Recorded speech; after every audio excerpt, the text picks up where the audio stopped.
Meaning of Joshua fit the Battle of Jericho. Joshua fit the Battle of Jericho. Joshua fit the Battle of Jericho. Joshua fit the Battle of Jericho. Joshua fit the Battle of Jericho.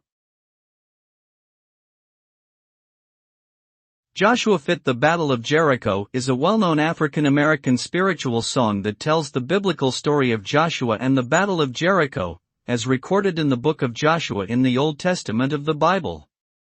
The song describes how Joshua led the Israelites in the conquest of the city of Jericho by marching around the walls of the city 7 times while blowing horns, which caused the walls to collapse, allowing the Israelites to enter and conquer the city.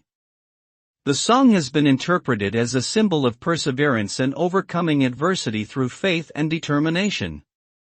It has also been popularized in various forms of music, including gospel, jazz, and rock.